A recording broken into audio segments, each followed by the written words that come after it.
శ్రీమంతుడు ఒక మామూలుగా పేద మోచోళ్ళు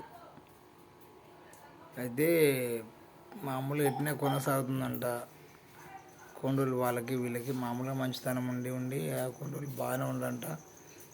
ఉండి మామూలుగా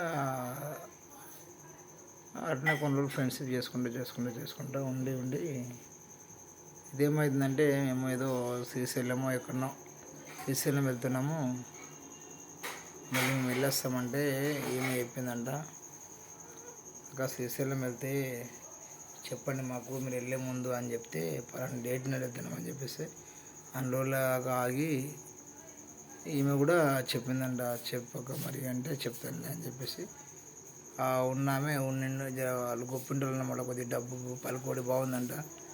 అయితే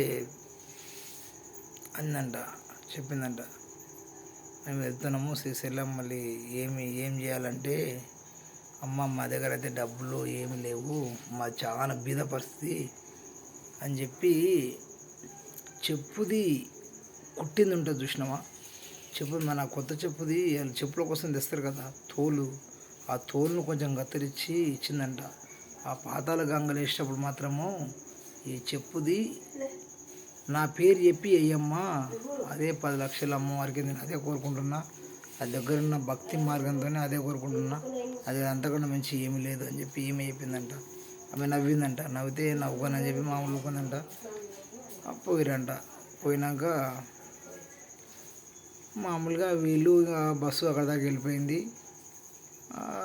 గంగ వచ్చింది, పాతాల గంగ రాగానే పాతాల గంగల ఏమి ఏదో బంగారు ఏదో బిల్ల చేయించి అమ్మవారి బిల్ల చేయించి ఇట్లా పడేసిందంట. పడేస్తే ఆమె తీసుకోలేదంట.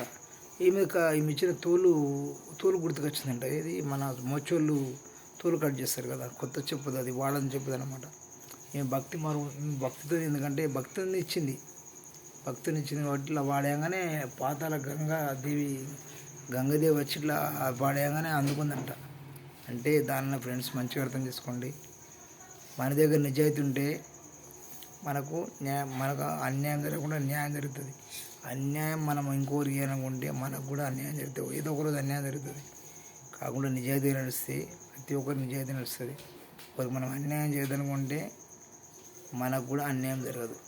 ఇదే ఫ్రెండ్స్ వీడియో. లైక్ చేయండి, షేర్ చేయండి, సబ్స్క్రైబ్ చేయండి కుమార్ యూట్యూబ్ ఛానల్.